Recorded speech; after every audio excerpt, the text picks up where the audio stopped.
Hello, you wonderful people. In this video, we're going to take a look how to build a Strapi plugin with AI SDK and Next.js 16.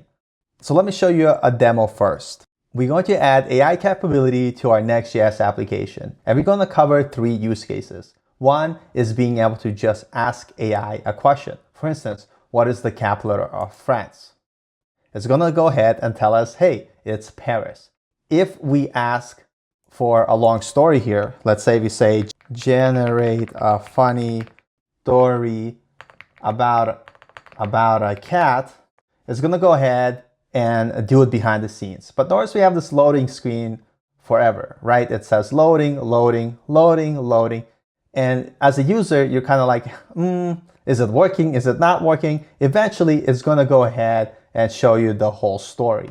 That is where the second thing we're going to learn about is implementing streaming, which basically is going to get the data as it's being generated. So instead of loading forever when you generate the stream, notice how it's streaming the data, and in this case, we're counting from 1 to 10 in a stream as it gets it. So that way, it's better user experience because they're not waiting for the data to get generated. And then finally, for multi-turn chat, this is another functionality that AI SDK gives you where you're able to have a full conversation and it's going to remember previous context of what we did. For instance, if I say, hello, my name is Paul, nice to meet you, it's going to go ahead and respond to me. Then I'm going to say, hey, generate a funny story about a cat. When I click send, it's going to go ahead, and again, it's still going to use streaming to generate our story, so that way we get a really nice user experience. We're not waiting for the whole response.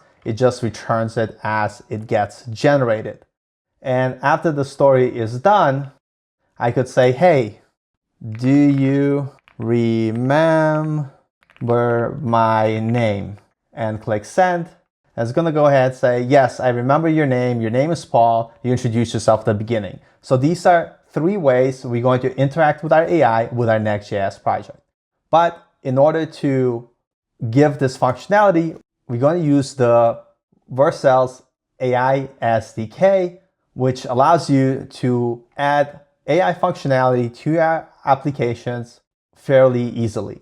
But instead of implementing it in Next, we're actually going to implement it inside a Strapi headless CMS. A Strapi headless CMS allows you to create an API for your users that you as a developer could easily work at your data to power your front-end applications, but users get this nice admin panel where they're able to add data, especially good for folks who are non-technical or just want an experience where they don't care about code. They just want to be able to manage and add their data easily. In the demo Strapi app, once I log in, you're going to see this dashboard that you have. And if you go into settings, under plugins, you're going to see that we have our AI SDK plugin installed, which is a plugin we built. The reason why we decided to use a plugin and build it in Strapi, because it allows us to encapsulate our logic into a plugin, which allows us to add additional functionality to our Strapi application in a very modular way, but also because it will support our user's permission, which will allow you to easily manage permissions and roles to who has access to the plugin. For instance, in public, we're able to say, hey, make these endpoints publicly available. That means anybody could go to these endpoints. For instance, if you take a look at the chat endpoint, if anybody makes a post request here with the question, they will get a response.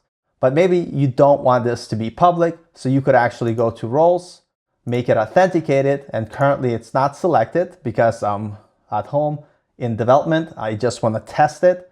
But you can go ahead and secure these routes, meaning that a user will have to be an authenticated user of your application before they could hit these endpoints.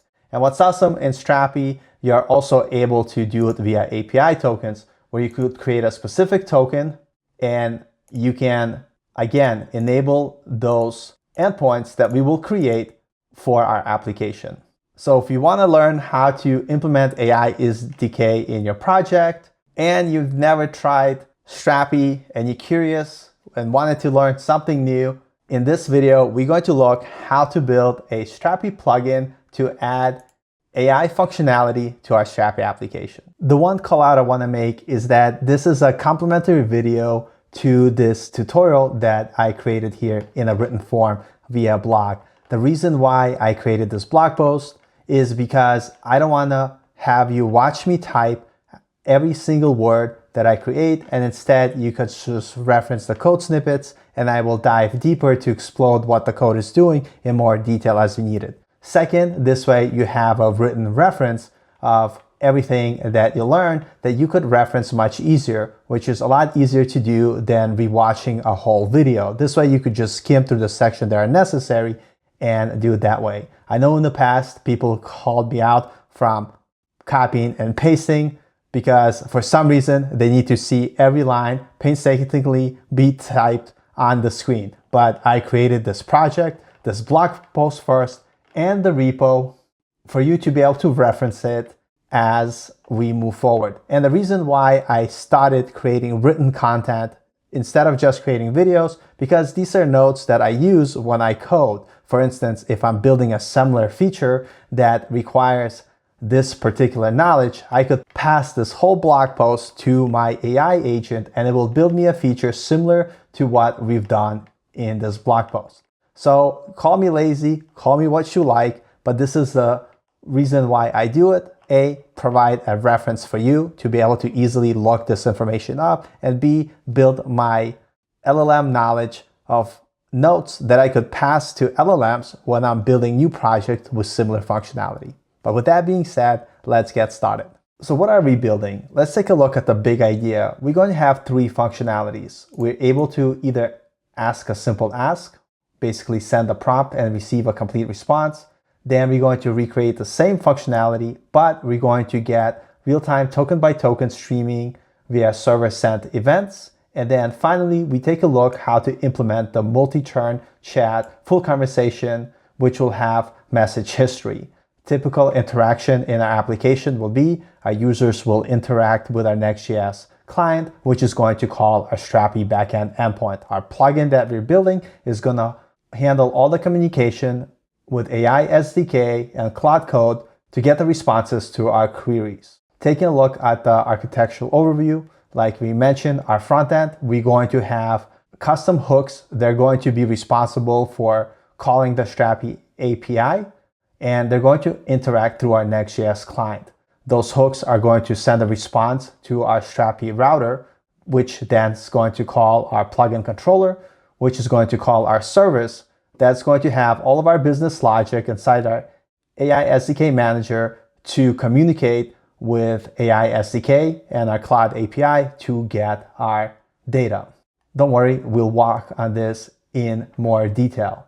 In terms of our project starter, we're going to have our Strapi server. We'll take a look at the details of how we're going to structure our plugin as we start building it. And then we're going to have our Next.js 16 application, where we're going to have three components, which is going to be our ask example, ask stream example, and chat example. And to implement this functionality, we're going to put everything inside use React use hooks to make it much easier. And everything is going to be request through our API, which is going to use fetch under the hood. With that being said, we're going to start by setting up Strapi. You can either find all the details in the Strapi website, which I'm going to copy here.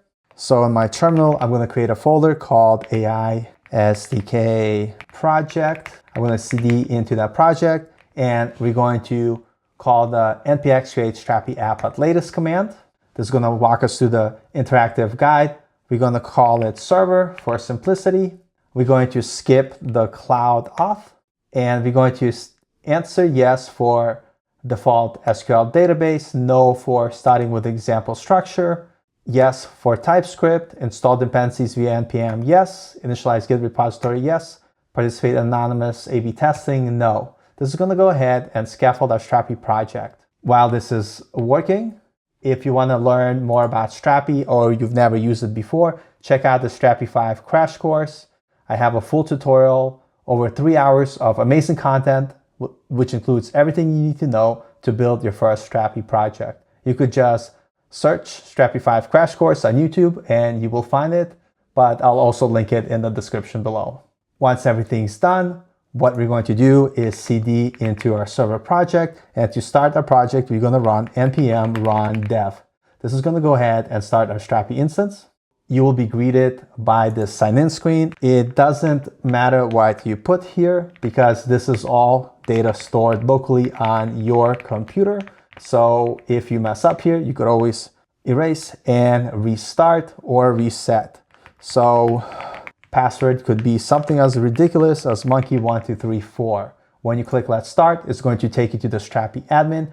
Please check out the course that I mentioned if you're new to Strapi. If not, I'll cover the most important things that you need to know while we work this project. But here in our content manager, this is where users are able to add content. Currently, we don't have any collection types because we didn't create them. So this looks barren. If you go to media library, this is where users manage their media. Content type builder, this is where all the magic happens. This is where you're able to create additional collection types, single types, and components to allow you to create your endpoints for your users within minutes. If you want to deploy the project, you could deploy it on your own, or you could also use Strapi Cloud. We do have an amazing marketplace of all the cool plugins. And guess what? We are learning how to build a plugin in this video. So you could come up of cool things that you learn and build plugins and submit them to the Strapi marketplace. And then in settings, we'll talk more as we continue. But the most important part here, if we go to plugins, notice we only have Strapi Cloud, roles and permission, but we don't have a custom plugin because we didn't add one. So let's go ahead and create a new plugin. To help us to accomplish that, we're going to use Strapi SDK plugin, which allows us to scaffold our plugins really quickly. Go ahead and copy this command and navigate back to our terminal. I'm going to go ahead and stop my Strapi instance from running. And now in the root of our Strapi project, notice we're still in server. We're going to go ahead and initialize our plugin. I'm going to call it AI SDK. This is going to walk us through the interactive setup guide. Name AI SDK, plugin display name, what the user sees. We're going to say AI SDK. Plugin description, I'm going to say add AI SDK functionality to our Strapi app.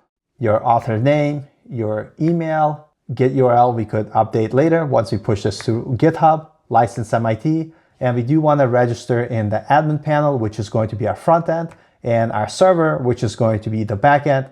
And for the rest, we're just going to say yes for everything. Editor config, ESLint, prettier, TypeScript, yes. This is going to go ahead and initiate the setup. You are going to have a little bug here, which is perfectly fine. It just says, hey, in your AI SDK plugin, your Strapi application is actually using React 18, but React Intel is expecting React 19. So the fix here, we're going to navigate to our plugin folder, source, plugins, AI SDK, and we're going to reinstall everything using the legacy peer dependency flag. If we do ls, we're going to see all of our folders installed as necessary, and we could run npm run build to build our plugin. And if you don't want to type npm run each time, you could type npm run watch to run our plugin in watch mode, which will basically, with every change we make, build our plugin. Back in the project root, I'm going to open the project in VS Code. And right now, we should just have this server folder, which is our Strapi instance. If we navigate to source, plugins, we're going to see the folder structure for our plugins. Admin is our front end. If you take a look, you could see that it has very similar structure to what React applications have. If you take a look at the components, we have our components. If you take a look at pages and go to app.tsx, you notice that we're literally using React Router. Why? Because this is our React application, which is the front end part of our plugin. If we go to server, this is going to be our Node.js or our backend portion. If you take a look at the source, the most important folders to keep in mind is our routes. This is where we're going to add our routes that are going to be API routes for our plugin. These routes are going to trigger our controllers, and our controllers are going to trigger our services that are going to use the business logic that we write here.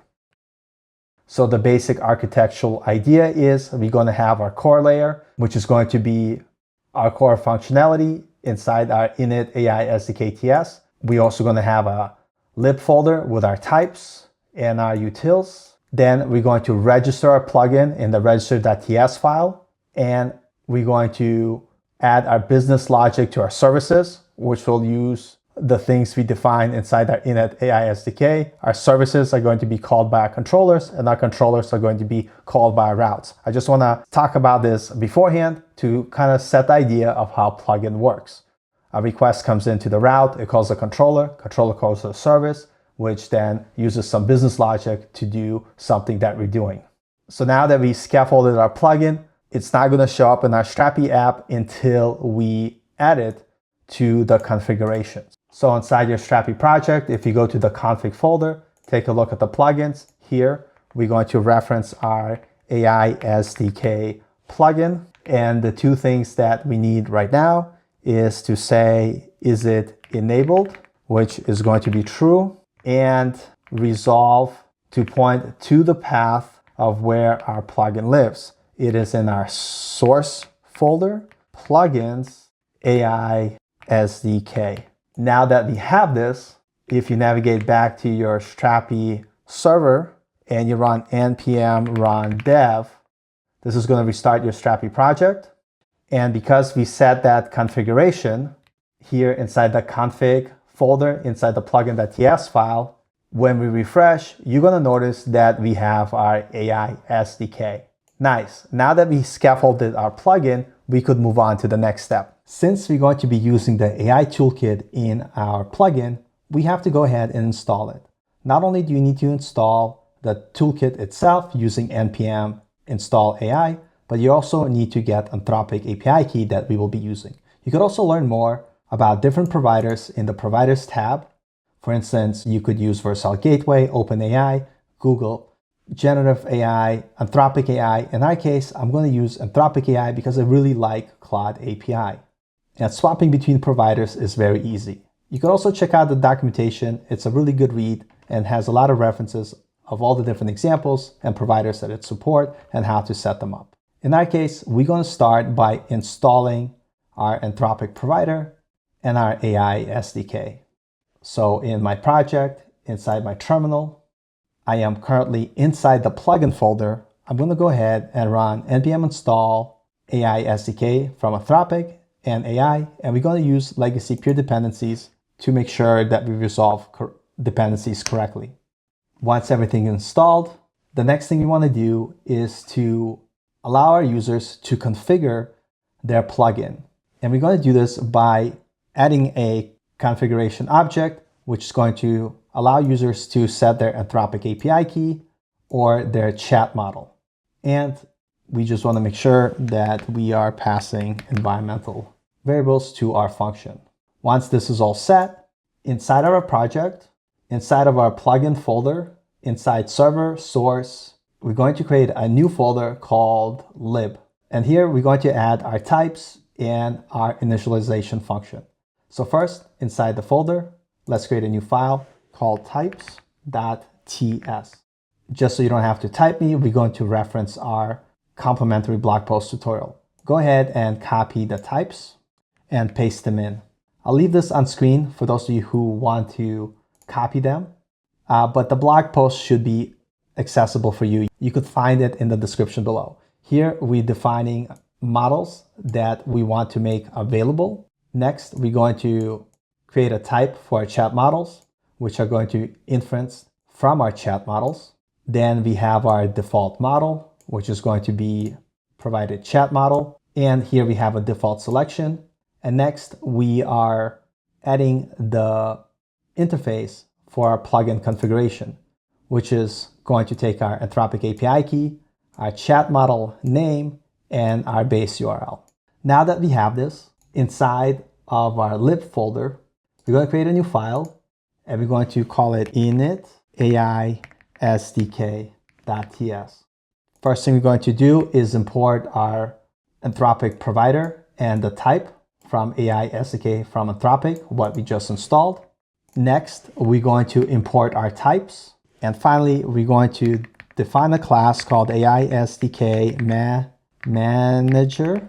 And this is going to be responsible for our initial configuration methods or functionality that has to do with our AI SDK plugin. First, we'll define a private variable to store our Anthropic provider. And the second variable is to store our models, and we're going to set it to default model out of the box if one was not provided in the configurations. Next, we're going to create initialize method that's going to take our config, and the type is going to be unknown, and it's going to return a Boolean. We're going to go ahead and set a new configuration variable where we could pass our types from our plugin config, and partial just makes all the items optional. Now you will see that our config is typed, and you could see different items that we have: Anthropic API key, base URL, and chat model. And when I said it partial makes everything optional, notice how Anthropic API key is optional. If I remove the partial, notice that Anthropic API is required. So we're going to use partial instead, and we're going to check if Anthropic API key doesn't exist, we're going to return false. Otherwise, we're going to set our provider using the create Anthropic method, which takes an API key and base URL. This is referencing our private variable here. So when this runs, this is going to set our provider here that we have defined at the top. Afterwards, we're going to set our model name. We're going to say, hey, if we're passing the chat model from our configuration and that chat model exists in our chat models, go ahead and set the model to the model that was defined. And after everything is done, we're going to return true, which means that our initialization succeeded. So quick review, if we don't pass the Anthropic API key, our initialize function will return false. Otherwise, it will set our provider, our model, and return true. Next, we're going to add some helpful methods. The first one is going to do get chat model, which is going to return chat model name. And basically, it's just a public way to access our private this model variable that we set here at the top. And we're also going to do the same thing for is initialize, which will return our provider if it's set, otherwise it will return null. Now that our class is complete, we want to make sure that we initialize the AI SDK manager using the new keyword, and we export it out so we could use it. And now we have this, we want to be able to register our plugin. In Strapi, we have a method which runs when Strapi starts. We could find it inside our plugin folder. Inside the server source, there's going to be a register function. First things first, let's import our AI SDK manager. Next, we're going to get the configuration for our Strapi plugin, and we're going to save it inside the config variable. This here is a Strapi method that allows you to look up the configuration based on the plugin name. So this will return this data that you have here. For instance, currently, since we didn't set our environmental variables, this would be undefined, and this will default to Cloud Summit here. And in Strapi, you could easily test this by running Strapi in console mode. So if you do npm run Strapi console, it will start Strapi in interactive console mode. And here, if you type Strapi and hit enter, you're going to see all the methods available to you in Strapi to use.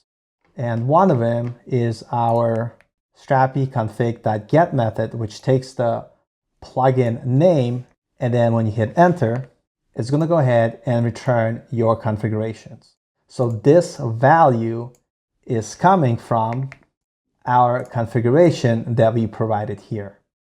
Now that we know that, we're going to initialize our plugin using the AI initialize method that we defined previously that takes our configuration. And that's exactly what we did here in our AI SDK manager. Here, our initialize method takes in our configuration, and we're checking if Anthropic key is provided. If so, if not, we return false. Otherwise, we continue and initialize our plugin and return true. So initialize would either be true or false if our SDK has initialized. Now that we know that, we're going to add a test by saying, hey, from AI SDK plugin, Anthropic API key is not configured, and so the plugin will not be initialized. Otherwise, everything looks good, and we're going to go ahead, return a message saying, hey, the plugin was initialized, and we're going to show the model using our getChatModel method that we created. So this is coming from our AI SDK manager. Looking inside our class that we created a helpful method right here. It says getChatModel, and we're able to get the getChatModel name. So we created a class, and we're using it to initialize our functionality and returning appropriate message to let the user know if everything was succeeded. Now that this is done, inside of our plugin folder, I'm going to run npm run build to build the plugin, or conversely, you could start it with npm run watch, where basically any change you make, it will automatically rebuild. So we could keep this on. Now that this is all set, inside our Strapi project, we could start Strapi by running npm run dev. What do you think the message is going to say? If you said it's going to say that we didn't provide the Anthropic API key, you're absolutely correct, because we didn't do that yet. So let's test it out. And notice, even though Strapi starts, we see this message warning AI SDK plugin, Anthropic API key is not configured, plugin will not be initialized. So now let's take a look where to find our Anthropic API key so we could continue with this tutorial. You can Google for Claude where to get the API key, or you could go to platform.claude.com at login, and here you could either create an account or log in with your Gmail account. Once you log in, you'll be greeted with this screen. To get your API key, you could click on Get Your API Key.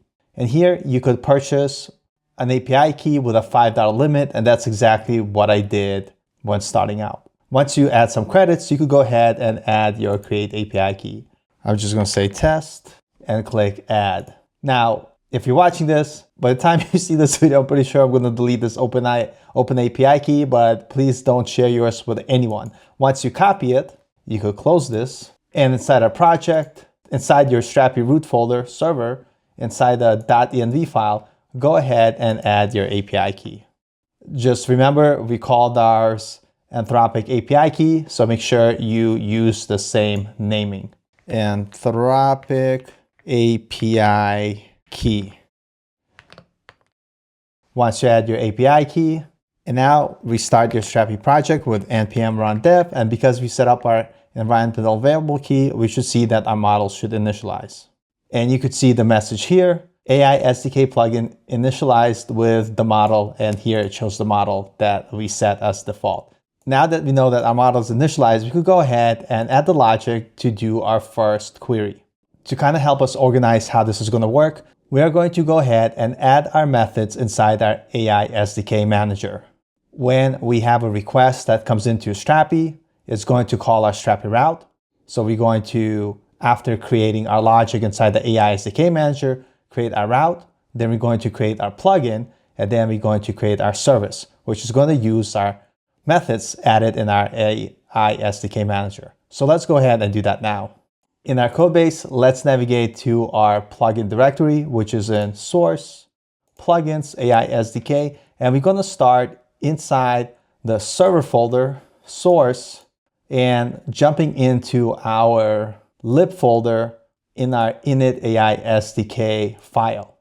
We already have few methods that we set up previously, but now we're going to add some more. And just to make it easier to read, I'm going to close some of these out. Whenever our app is initialized, provider is going to be set. But let's create a private method that's going to go ahead and test if the provider is initialized and return a message if it's not. We're going to say private called get language model, and it's going to return our language model. And we're going to say if this dot provider is not initiated, we're going to go ahead and throw a new error. Otherwise, we're going to return this dot provider, which takes in this dot model. Nice. Now after our is initialized, we're going to create our public method. This is going to be a sink called generate text, which is going to take a prompt, which is a string, and our options. And here we're going to call generate text method from the AI SDK. So let's go ahead and import it. It's called generate text. And in our function, we're going to save it to the result. We're going to say const result equals await generate text. And we're going to pass all the appropriate arguments, which is going to be the model, which is this dot get language model, which is going to get our model set, our prompt, and our system options if they exist. And all this is going to return is the final response, which is going to be text, which is going to return result dot text. Now that we have our method that's going to be responsible for generating a text, let's go ahead and implement it by first implementing it as a service, then creating a controller, and then consuming that controller in our route. We're going to start by implementing our first service. A service is just a method that is going to do something, and this is where you would put all your business logic. So back in our project, let's navigate to our services folder here, and we're going to go to service.ts file. We're going to have a basic service here, which we're going to replace. First thing we're going to do is import our AI SDK manager that we created. And service is basically a wrapper for our business logic. We're going to create a service called ask, which is going to take our prompt and our options. It's going to use our AI SDK method that we created to generate text, and it's going to save it in our result. And finally, we're going to go ahead and return our result.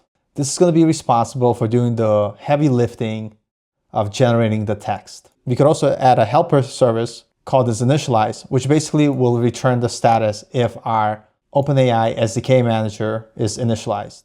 Now that we have the services, the next step is to use and call this service from our controller. So in our project, let's navigate to our controllers folder and go inside the controllers.ts file. We're gonna go ahead and remove this demo controller and going to create our own. We're going to type the context, and that type comes from Koa, which is the underlying framework that we're using to build the Strapi backend, which is based on Node.js and made by the same team who made Express.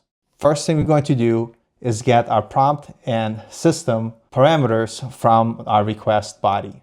We are going to add a check to say, hey, if the prompt doesn't exist, return a bad request saying prompt is required, otherwise return. If the prompt exists, we're going to go ahead and get our service that we just created. Before using the service, we could do an additional check to check if the service is initialized. And if it's not, we're just going to return a message saying AI SDK is not initialized. This is a great safety check, and I like to include it here. Finally, we're going to use our service, and once we get the result, we're going to add it to our CTX response body. Now that we have a controller that's calling our service, this is not enough. And before we do the final step, which is adding the route, I just want to show you something quickly. If I restart my Strapi application, and you're going to see this error. And the reason this error is happening is because we didn't tie our controller to a route. And so when you're adding services and controllers have to be consumed by the route. So let's go ahead and add that route. So inside our project, let's go to our routes folder. This is for our content API because this is going to be consumed by a Next.js application. Go into the index.ts file, and here you're going to see our dummy route. So now let's update this route. Instead of get, we're going to make a post request. The path is going to be /ask. That's the endpoint that we want to create. And here, instead of indexed, it's going to be ask. And the reason why I know this is because that's exactly what we named the controller here. And we're referencing our controller in the route, which is going to call our service. And config policies, we could talk more about this in the futures. Currently, we don't have any special policies that add additional authorization or functionality, so we could keep it blank. in the plugin directory before we test, we could run npm run build, or if you don't want to constantly type build before we starting Strapi, you could run it with npm run watch. Now let's go ahead and restart our Strapi project by running npm run dev. Back inside our Strapi admin, if you go now to settings and you take a look at users permission under roles, under public, you're going to see that our AI SDK routes show up. And here you could see that route that we just created. So let's test our API by making a curl request to this route and see what we have. Now, if I uncheck this route will fail with unauthorized request because we haven't activated yet. But let's just see that in action. In our Strapi accompanying blog post, you're going to find this curl method to test, basically making a post request to our AI SDK /AI /ask endpoint, and we're sending a prompt, which is what is 2 + 2. Let's open a new terminal window to run it. When I make that curl request, like I mentioned before, we're going to get 403 forbidden error. I said unauthorized, but more clearly it's forbidden. And that means because we didn't activate our endpoint. So back in our Strapi admin, make sure you check ask, click save, and let's retry the command again. And now when we send a request, notice we get the answer, which is 4.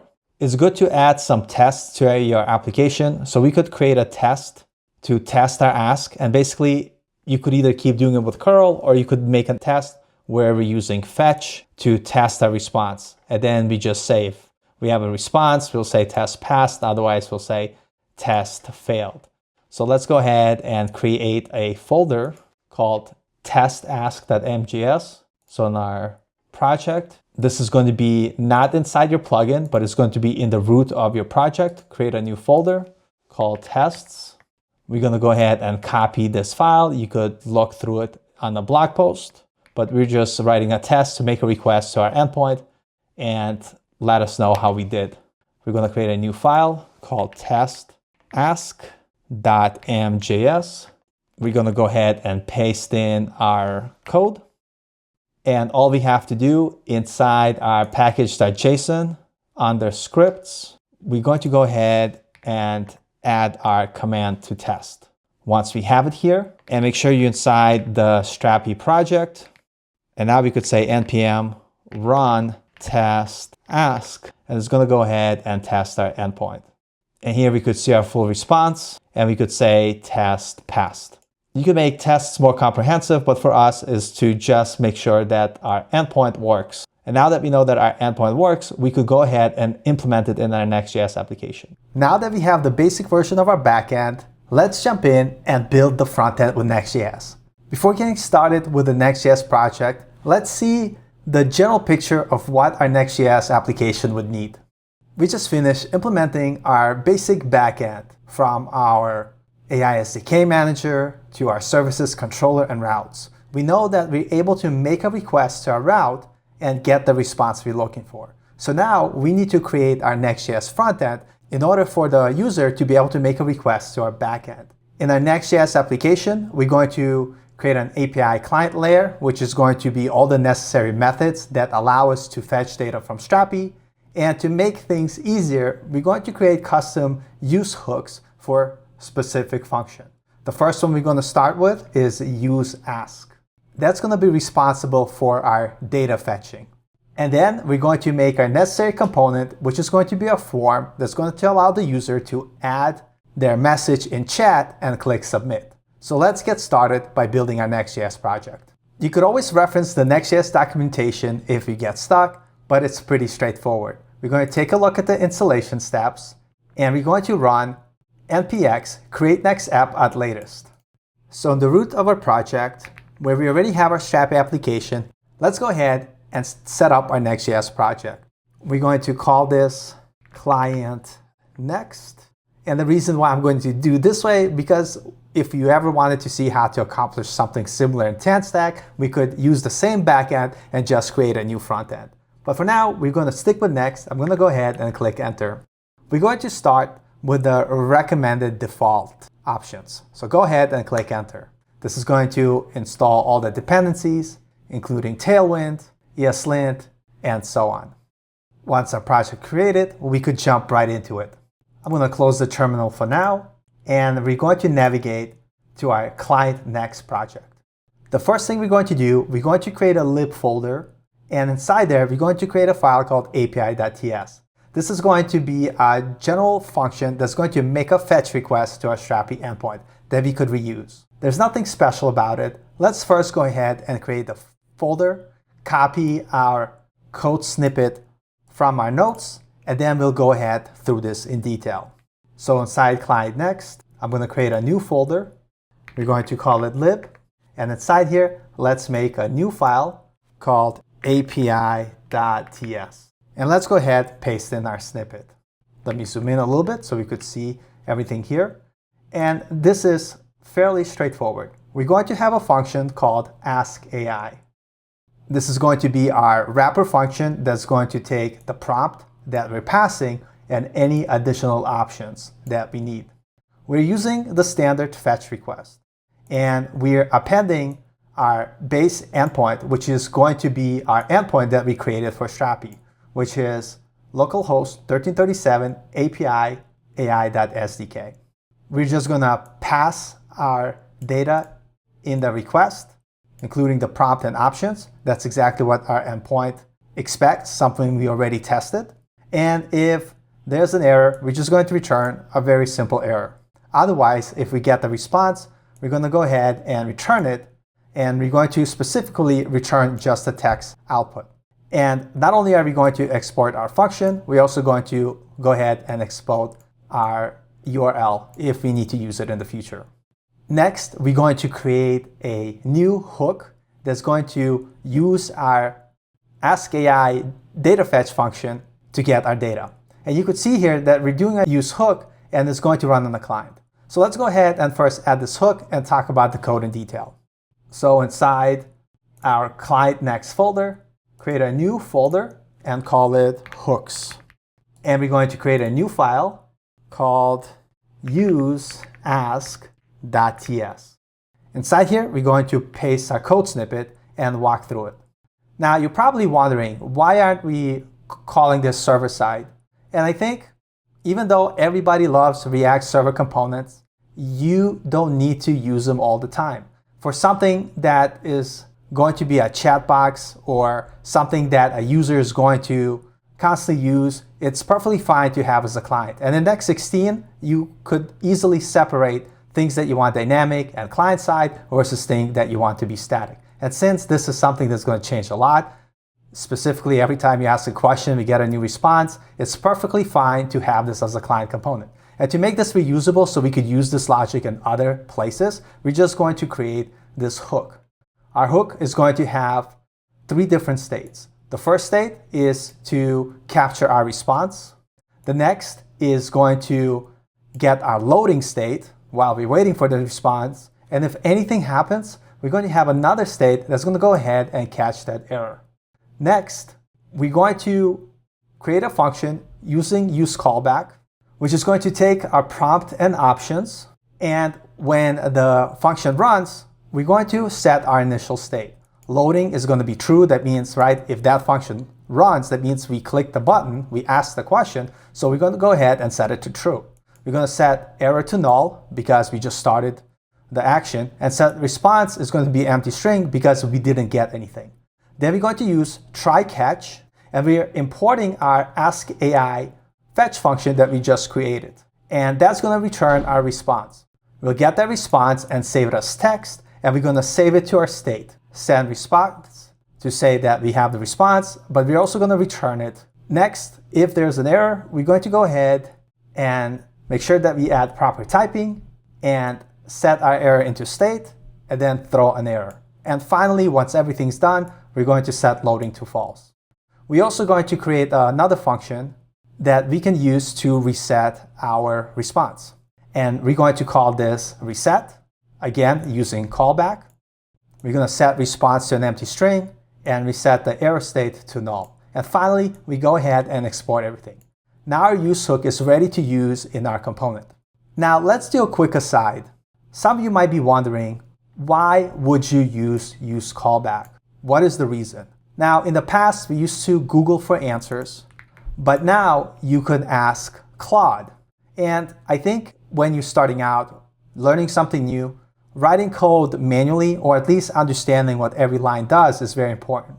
With the LLM tools, we don't have to type everything, but you should at least understand what you're doing. And if you ever get stuck and you have Claude or any similar tools, you could actually ask it question. Now, one cool thing that I wanted to share here you could see that if I hover under agents, you're going to see that I have Code Tutor. This is an agent that I created, which has specific rules to help me understand things that I may not. So instead of telling you what use callback does, I could use the sub agent to have a conversation with about the thing. And you don't have to have a sub agent. I created a sub agent because I wanted it to behave in a very specific way. So what I'm going to do, I'm going to say, help me answer the following question using the tutor sub agent. I'm going to paste the snippet of the code that we just took a look at. More specifically, why do we need to use callback? So here you could see that it's calling the code tutor that I created. And this is something that you could set up. It's not as hard as you think. Let me know if you want me to guide you how to do something similar in the future. And so here it says, it's a great question. Let's work through this together. Rather than me just giving you the answer, first the warm-up. Do you have a sense of what happens inside React component when it re-renders? That helps me to know where to start. But here's something to get you thinking the right way. Look at use callback wrapping the ask function. Notice the dependency array at the end. It's empty. What do you think that empty array is telling React? Since there is no dependencies, it will only run once. Let's see if we're correct. You're on the right track. The empty does mean only once, but let's nudge you on one word you used, run. Think about use callback versus use effect for a moment. With use effect, the callback runs and executes when dependencies change, but use callback doesn't run the function inside it. The ask function only runs when someone actually calls it. So if use callback isn't about running the function, what is it doing? Here's a hint. Think about what happens every time a component re-renders in React. Say you had this simpler version of use callback. Every time use ask re-renders, say when loading changes from false to true, what happens to the ask variable? Does it get the same function or a brand new one? The function remains the same. Okay, so actually, this is a key insight we need to clear up. And this is why I think going back to the basics is a very important part. And it trips up a lot of people. Let's give a plain JavaScript example here. So we have a function getGreeter, which returns the greet function. When we set A equals getGreeter, and then we have const B equals getGreeter, and we console log if it equals, what do you think it would be prints? And the answer, even though they do the exact same thing, this prints false. Every time JavaScript sees a function, it creates a brand new function object in memory. So same code inside by different objects. Like two identical looking houses at different addresses. Now bring this back to React. As a custom hook reruns on every re-render. When use ask re-render, say because set loading is true, what's called without callback, it will always create a brand new function every time. Same code, but new reference. Oh, now I get it. So use callback acts like a cache. So I already created the function.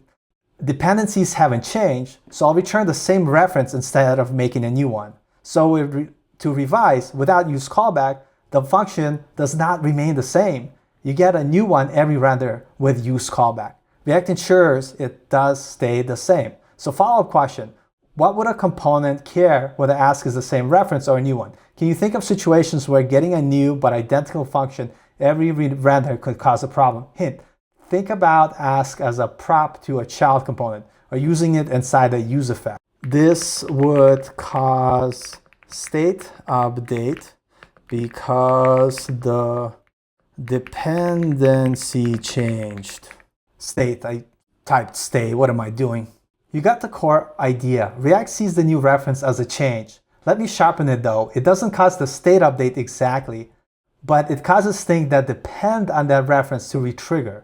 Here's the most dangerous example. We have a chat page, and we have our ask and response, and we have a use effect. Let's walk through what happens. When the component mounts, use effect runs the ask function. Inside ask, set loading triggers a re-render. Hook reruns without use callback, so a brand new ask function is created. React checks the use effect, and it asks, is ask the same? No.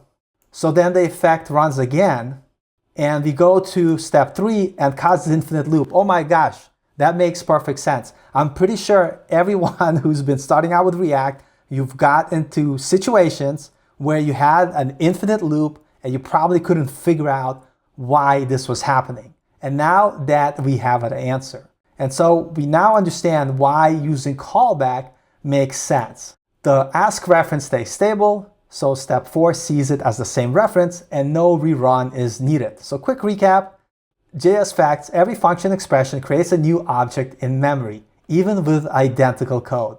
React facts, hooks rerun their entire body on every render. Problem, without using callback, return functions gets new references each render. Consequence, use effect dependencies, React.Nemo, etc. see it as change and potentially causing an infinite loop. Solution, use callback with the brackets, which cache the function and return the same reference every time. So as you could see, when you're learning, and a lot of us use AI, it's very important to take the time to slow down, and if there's something in your code that doesn't make sense, take your time, dive into the topic, and you could look up things online, you could chat with an LLM, or you create a very personalized agent, which could be your tutor like I created here. And it's very specific, as you could see, it didn't try to give me the answer. I specifically told it, don't give me the answer, but ask me follow-up questions to guide me into figuring out things on myself. Because the biggest problem today is with all these LLM tools, we're so easily able to get the answer. And so we forget our thinking part and try to understand how we derive to the answer. So I specifically created this tutor for myself to allow me to actually work through the problems. And instead of it giving me answers, I wanted to ask me questions and give me just a little bit enough to derive the answer on my own. But anyway, let's jump back into our project. Now that we have our hook, and oh my God, I just realized use ask is in the wrong folder. Let's go ahead and move it to hooks. Nice. And now inside the hooks, we're going to create a new file called index.ts, and we're going to export our hook from this index file. So that way it makes it easier to manage when we have multiple hooks. We could just export them all from this index file, which makes it easy for us to call it from other places. Now that we have that, we have to create our component. So inside our project, let's create a new folder called components. And inside here, we're going to create our ask example component. Let's go ahead and copy the snippet, and we'll review the code as we go along. Very straightforward, basic code. So let's go ahead, back in our code. Let's create a new file, and we're going to call it ask example.tsx and paste in our code. Here, we're making it a use client component, perfectly fine for our use case. We're importing use state and our type for submit event, and we're importing the hook that we just created. Our example is going to have a form, and the form is going to take just one input, which is going to be a prompt. So we're going to use state to set the prompt in our form. We're also importing our use ask hook that gives us our error state, loading state, our response, and our ask function. So that way, all we have to do in our handle submit form using prevent default. If someone in the comments could tell me why we're doing this, let me know. And we're going to just await our response, which we're going to be able to access via this response variable. And in our project, we have a basic form. On submit, we're going to call our handle submit function. And the way we're setting our input, we're using the traditional unchange on the input So when there's a change, we go ahead and set the prompt. We have a button with submit. When we click on the button, and it's going to trigger our onSubmit, which is going to fire our handle submit, which is going to call our ask prompt function that's going to go ahead and call our Strapi backend. And because we have access to the loading, we're going to just say a little loading message on the button. And then just in case something goes wrong, we're going to have an error. And finally, when there's a response, we're going to go ahead and show the response to our user. So now that we have that, we still didn't add this on our main page. So if you go ahead and let's say in one project, we're going to start our server by running npm run dev. Now let's change directories into our client next. Run npm run dev to start our project and navigate to localhost 3000. And all we're going to see is the generic starter window because we actually didn't import our new component that we created. So back in our code, let's navigate to our app folder, page.tsx file, and we're going to update our code with this basic example where we import our ask example, and then we just render it here on screen. So go ahead and grab that snippet, and I'm going to replace everything with that code. So let's see what the issue here. Go into our components folder. Oh, that's right. We didn't export it. We're going to follow the same pattern we used in our hooks folder. Let's create a new file called index.ts. And let's go re-export our ask example. So now when we navigate back to our page, try again, components, and this should work. And so now that we have our ask example, let's jump back and see what we got. And boom, now we have our form. So moment of truth, is it gonna work? What this is gonna do, if we say what is the capital of France and click ask, it's gonna say loading, and it's gonna show us the capital of France is Paris. What is the capital of India? Let's click ask, and hopefully it's gonna show us the capital of India is New Delhi. So this is pretty awesome. So the crazy part about it, we actually accomplished a lot of stuff today. So back to our architectural diagram. We actually implemented AI SDK inside our Strapi server by creating a plugin. In our plugin, we learned about creating a main class to initialize our plugin. We learned about services to encapsulate our business logic. We created our controller and our routes. And our routes live inside our Strapi application. So if I go to settings, under roles, under public, ask AI SDK, we see this route. And this is what we have access to. So we created our backend that encapsulates specific logic to call our AI SDK. And this endpoint is exposed from our API to our frontend application. After that, we created our frontend with Next.js 16. We added an API client layer. We created custom hooks to fetch the data.